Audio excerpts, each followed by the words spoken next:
আমাদের বিবাহটা ছিল পারিবারিকভাবে ঠিক করা, তবুও ভালোবাসার কোনো কমতি ছিল না। প্রায় ৮ বছর পার হয়ে গেল, কিন্তু আমাদের ঘরে সন্তানের আগমন হয়নি। সমস্যাটা আসলে আমার, ঋদ্ধিমানের। নবনীতা আমার স্ত্রী, তার মাধ্যমেই আমি জানতে পারি যে আমি বাবা হতে পারবো না।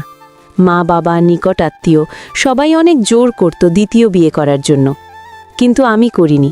নবনীতা আমার ভালোবাসা, আমি তার মনে কষ্ট দিতে চাই না। আমার বাচ্চা লাগবে না, আমি নবনীতাকে নিয়েই এই ছোট্ট জীবন কাটিয়ে দিতে পারবো। কিন্তু মা কিছুদিন পরপর এত পীড়া দেন এই বিষয় নিয়ে। আজ সকালেও নাস্তা করার সময় কর্কশ কণ্ঠে ঝাড়লেন আমায়, বললেন, তুই কি এই বংশের শেষ পাতি হবি? বাচ্চা কাচ্চার দরকার নেই তোর? বুড়ো হলে দেখবে কে? এভাবে সব দিন চলবে না, এখনো সময় আছে, আমাদের কথা শোন, একটা বিয়ে কর। আমি কান দিয়ে মায়ের কথাগুলো শুনছি আর চোখ দিয়ে নবনীতাকে দেখছি। তার মুখ মলিন। নবনীতার মলিন মুখ দেখলেই আমার মন খারাপ হয়ে যায়। এমন কথা শুনলে কোনো স্ত্রীর মুখে হাসি ফোটার কথা নয়। নবনীতা চলে গেলেন আমাদের অনুরাগ কুঠিরিতে। আমিও পিছু পিছু গেলাম। তার গা ঘেঁষে বসা মাত্রই সে আমার দিকে ঘুরল, বলল, তোমার মায়ের রোজ রোজ এসব কথা আমি নিতে পারি না, আমার মাথা ধরে। তবে উনি ঠিক কথাই বলেন, একটা বাচ্চার দরকার তোমার, আর কত অপেক্ষা করবে? তোমাকে রেখে আমি দ্বিতীয় বিয়ে করব? পাগল হয়েছ? পাগল হইনি, আমি বলছি তুমি আরেকটা বিয়ে করো, বাচ্চা হবে তোমার, শখ পূরণ হবে, বাবা ডাক শুনবে, আমারও শখ পূরণ হবে, মা ডাক শুনব। আমি গম্ভীর হয়ে পড়লাম। কি বলছে নবনীতা? অফিস যাওয়ার সময় রাস্তায় দেখি ছোট্ট একটা মেয়ে তার বাবার কোলে বাবাকে হুড়ায় হুড়ায় বারবার চুমু খাচ্ছে।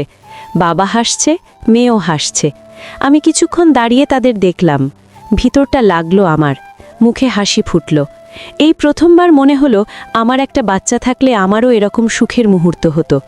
হুট করেই বাবা হওয়ার শখ জাগল প্রবলভাবে। পরক্ষণেই চোখের সামনে ভাসল নবনীতার মুখটা। আবারও মনে পড়ল সকালের কথা। নবনীতাই তো বলেছে বিয়ে করতে, তবে কি করে ফেলব? করলেই বাকি। নবনীতার প্রতি আমার ভালোবাসা এক বিন্দুও কমবে না। যাকেই বিয়ে করি না কেন, নবনীতার জায়গা কেউ নিতে পারবে না, কখনোই না। বাসায় ফিরে নবনীতার সম্মতি নিয়ে মাকে জানালাম আমি বিয়ে করব। মা বাবা অনেক খুশি, সাথে নবনীতাও। আমি তার মুখে হাসি রেখেছি। সে রাতে জানালো মেয়ে দেখতে বাবা মা আর আমার সাথে সেও যাবে। আমি খুশি হলাম, বললাম, এটা তো বেশ ভালো, আমার ভালো লাগবে তুমি গেলে, ফ্রেশ লাগবে নিজেকে।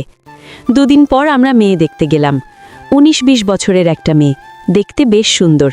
বাবা মা কেউ নেই, আছে শুধু একটা বড় ভাই, বেশ গরিবও। মায়ের পছন্দ হলো, তারাও রাজি হলো। মেয়েটার নাম শারমিন। নবনীতা মেয়েটার সাথে বেশ হাসি মুখে কথা বলছে। আমি বারবার নবনীতাকে দেখছি। সে হাসি খুশি থাকলেই আমার ভালো লাগে। হাসি মুখ দেখলে মনে হয় সে যেন সব মন থেকে মেনে নিচ্ছে। আমি ভিতর থেকে রিল্যাক্স ফিল করি। বাসায় ফিরতে ফিরতে রাত হয়ে গেল।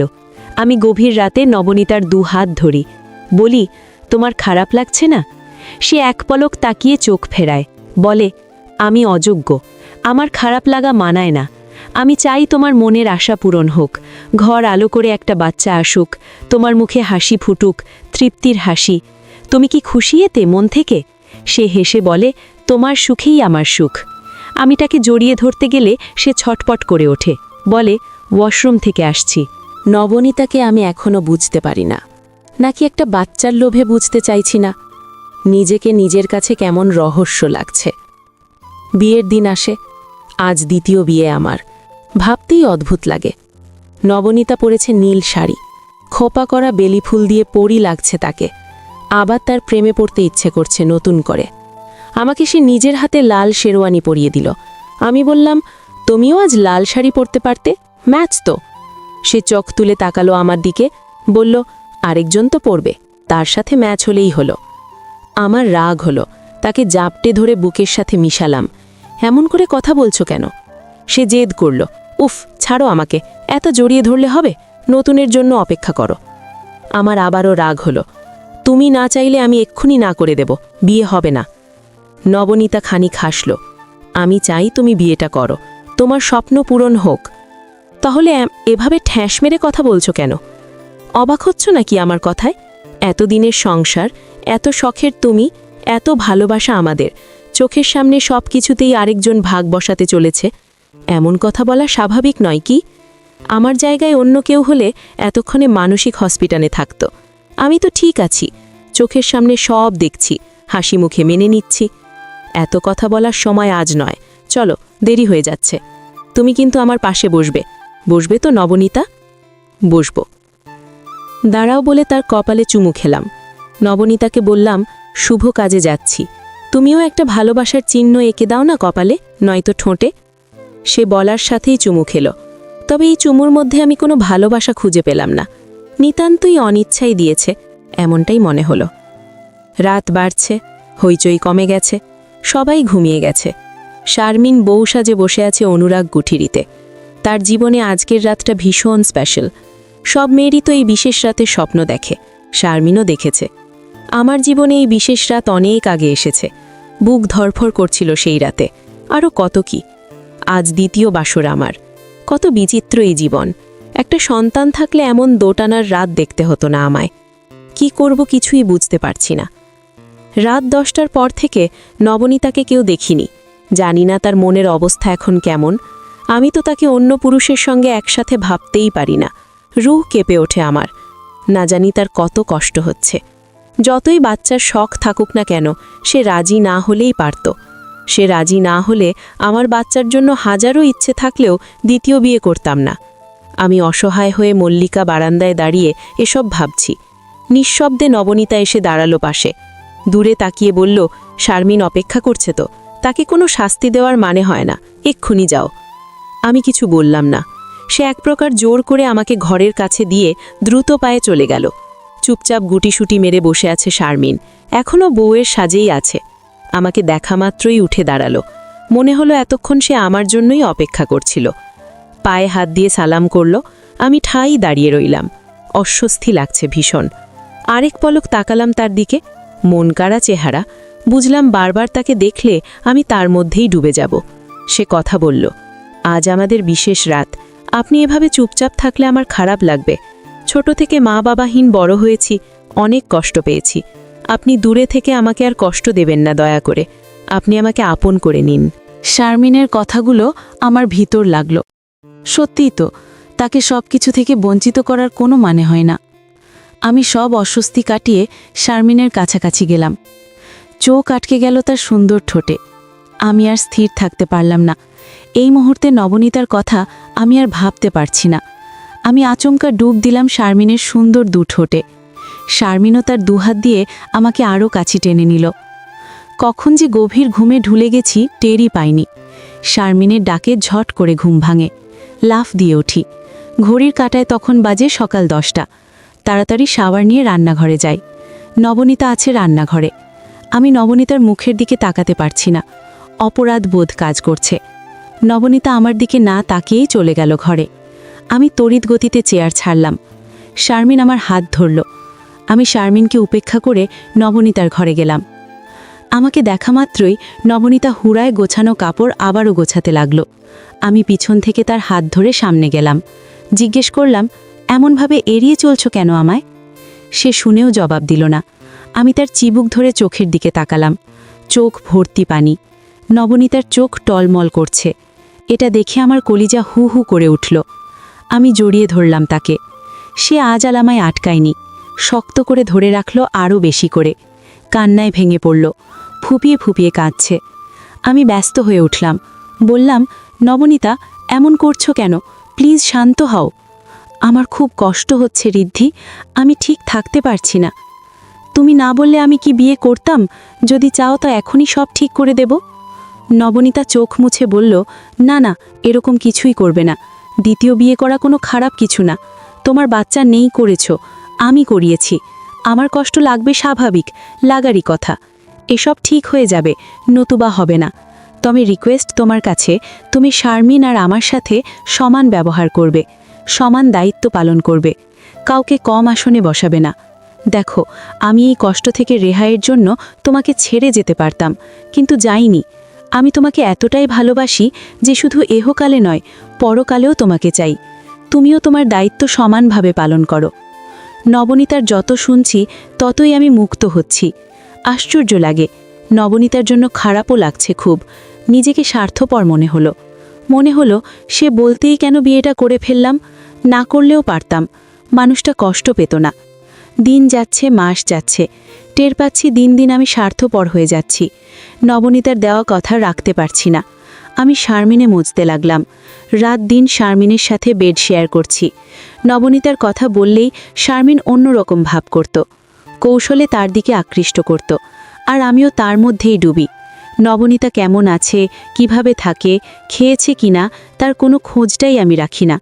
শারমিন পুরোই আমাকে গ্রাস করে ফেলছে। এক রাত দুপুরে শারমিন আর আমি একান্ত মুহূর্তে আছি। বাইরে তুমুল বেগে বাতাস বইছে শাঁ শাঁ করে। জানালার ফাঁক দিয়ে বাতাস আসছে, ঘরের পর্দা নাড়াচ্ছে এলো পাথারি। এই হঠাৎ আসা খামখেয়ালি বাতাসের বেগ আমার শরীরে পৌঁছতেই আমি শিউরে উঠলাম। বুকের বাঁ পাশটা তুমুল ব্যথায় কোকিয়ে উঠল। আমার নবনীতার জন্য আজ এই মুহূর্তে মন কেমন করতে লাগলো। আমার সহ্য হলো না। জলদি করে উঠতে গেলেই শারমিন আটকালো। আগুন চোখে তাকাতেই সে ছেড়ে দিল আমায়। আমি দ্রুত পায়ে নবনীতার ঘরে আসলাম। ঘরের ভেতরে কোথাও নবনীতাকে দেখতে পেলাম না। কান্নায় এসে জমাট বাঁধল গলায়। আমি বেপরোয়া হয়ে তাকে খুঁজতে খুঁজতে পিছন বিকে গেলাম। তারাবিধি বারান্দায় দাঁড়িয়ে থাকতে দেখলাম নবনীতাকে। অনমনে দাঁড়িয়ে আছে সে, হাত দিয়ে আকাশপানে কি যেন গোনার চেষ্টা করছে। মন খারাপ। দক্ষিণা বাতাসে তার চুল নড়ছে এলো পাথারি, শাড়ি আঁচল উঠছে। দূর থেকে তাকিয়ে বিষাদময় লাগছে তাকে। আমার ঠিক সাহস হচ্ছে না তার কাছে যেতে। তার প্রতি এত বেখেয়ালি আমি কি করে হলাম? নিজেকে আর সামলাতে না পেরে কাছাকাছি গিয়ে তার এলো চুলে নাক ডুবালাম। সে মোটেও চমকালো না। আমার স্পর্শ তার চেনা। চোখ বন্ধ অবস্থায় ঘ্রাণ টানতে টানতে জিজ্ঞেস করলাম, এত রাতে একলা এখানে কি করো? সে শান্ত ভঙ্গিতে বলল, একলা কোথায়? এই যে রাতের আকাশ আমার সঙ্গী। আমি আজকাল রাতগুলো তার আগুন আর ব্যথা চেষ্টা করেই কাটিয়ে দিই। আমি খুব অন্যায় করে ফেলেছি নবনী। সে ধমকায়, আরে কিসের অন্যায়? কোনো অন্যায় করনি। আমি বহু আগে থেকেই জানি মানুষ এমনই, নতুন পেলে বদলে যায়। তবে এত তাড়াতাড়ি বদলে যাবে সেটা জানতাম না। তবু এতে তোমার কোনো দোষ নেই, সব আমার কপালের দোষ। আমি অনুনয় করলাম, প্লিজ নবনীতা, এবারের মতো ক্ষমা করে দাও। কথা দিচ্ছি আর কখনো এমন হবে না।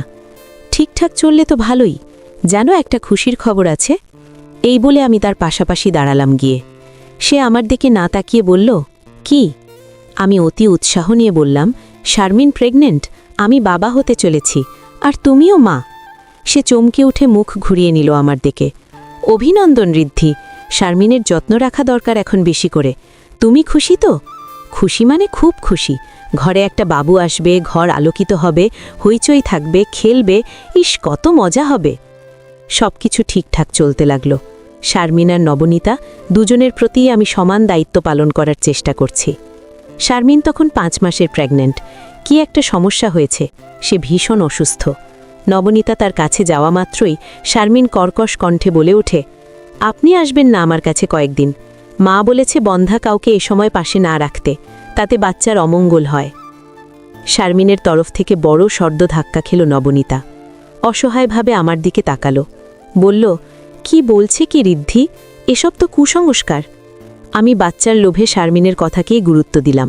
নবনীতাকে বললাম, যা বলছে শুনে নাও না, যাও নিচের ঘরে, সত্যিই হয়তো কোনো বিপদ হতে পারে। আমার কথা শুনে নবনীতা এমনভাবে তাকালো আমার দিকে, মনে হলো এর থেকে আশ্চর্যজনক কথা সে জীবনেও শোনেনি। ঝট করে সে বেরিয়ে গেল ঘর থেকে। আমি শারমিন নিয়েই ব্যস্ত হয়ে পড়লাম। পরদিন সকাল হলো, কিন্তু নবনীতাকে আর দেখা গেল না। দেখতে পেয়ে খুঁজতে লাগলাম, পাইনি। অবাক হলাম। না বলে কোথায় যাবে? তার বাপের বাড়িতে কল দিলাম, সেখানে নেই। তারপর তার আর আমার পরিচিত সবার কাছে কল করলাম, না, সে কোথাও যায়নি। আমি বেশ চিন্তায় পড়ে গেলাম, হলো কি? নবনীতার অর্পণ আয়নার দিকে চোখ পড়তেই দেখি ছোট্ট একটা চিরকুট রাখা। আমি তাড়াতাড়ি খুলে পড়তে লাগলাম। তাতে লেখা, আমার সব সুখ বিসর্জন দিয়ে তোমার সুখে তোমায় বিয়ে করেছিলাম, কিন্তু কখনো কল্পনাও করিনি আমার মূল্য তোমার কাছে 0 হয়ে যাবে। এতদিন কষ্ট পেলেও নীরবে সয়ে গেছি, কিন্তু আজ আর সম্ভব হয়নি। কষ্ট সহ্যের বাইরে হয়ে গেছে। এমন ধাক্কা আমি জীবনেও খাইনি। তুমি শারমিনের সামনে আমাকে অপমান করেছ, আমার মূল্য শূন্য সেটা বুঝিয়েছ। এটা আমি মেনে নিতে পারিনি। তুমি শিক্ষিত হয়েও এসব কুসংস্কারের কথা কিভাবে বিশ্বাস করো, অবাক লাগে। যাই হোক, আমি বুঝে গেছি তোমার জীবনে এখন আর আমার মূল্য নেই। তোমাদের সামনে আমার আর থাকা সম্ভব না। আমি চলে যাচ্ছি অনেক দূরে। খামোখা খুঁজো না, খুঁজলেও পাবে না। চিরকুট হাতে স্তব্ধ হয়ে বসে পড়ি মেঝেতে। শ্বাস বন্ধ হয়ে যাচ্ছে এমন অবস্থা। শারমিন সে আমাকে তুলে বলে, এত আপসেট হওয়ার কিছু নেই, উনি চলে আসবেন দেখো। প্রথমবার শারমিনকে আমার খুব ঘৃণা লাগল। শারমিনের মনোভাব আর নবনীতার মনোভাব সম্পূর্ণ আলাদা। বহু খুঁজেও নবনীতার কোনো খোঁজ পাইনি। ইতিমধ্যে আমার একটা মেয়েও হয়। নাম রাখি নবনীতার নামের সাথে মিলিয়ে। নবনীতা প্লাস ঋদ্ধি = নবনীঋদ্ধা। ডাকনাম নবনী। শারমিনকে এখন আমার অসহ্য লাগে। তার কারণেই নবনীতা আজ অনেক দূরে কোথায় আছে, কেমন আছে সেটাও জানি না। এমন কোনো দিন নেই, এমন একটা রাত নেই নবনীতার জন্যে আমার মন কাঁদে না। মাঝে মধ্যে বাচ্চাদের মতো কান্না করি। মনে প্রশ্ন জাগে, যে নবনীতা আমাকে এত ভালোবাসত, সেই নবনীতা কিভাবে এতদিন আমার থেকে দূরে আছে? নাকি যে ভালোবাসতে পারে সে প্রয়োজনে সব করতে পারে? আমার এখন একটি বার চিৎকার করে নবনীতাকে বলতে ইচ্ছে করে, বাবা হওয়ার আনন্দের থেকে তোমার সাথে সারা জীবন একসাথে থাকার লোভ বেশি আমার। কিন্তু তুমি বোঝোনি, হয়তোবা বুঝাতে পারিনি। আমি অপেক্ষায় থাকব তোমার ফিরে আসার। অন্তত একবার আমার সামনে এসো নবনীতা। তোমার অভাব যে এতটা যন্ত্রণার হবে আমি কল্পনাও করিনি। এখন হাড়ে হাড়ে টের পাচ্ছি। প্রিয় দর্শক বা পাঠক, এই গল্পটি আপনাদের কেমন লাগলো তা অবশ্যই একটি কমেন্ট করবেন। আর যদি গল্পটা আপনাদের ভালো লেগে থাকে তাহলে একটি লাইক দেবেন। এবং এই ধরনের ভিন্ন স্বাদের গল্প শোনার জন্য চ্যানেলটিকে অবশ্যই সাবস্ক্রাইব করে আমাদের সঙ্গে যুক্ত থাকুন।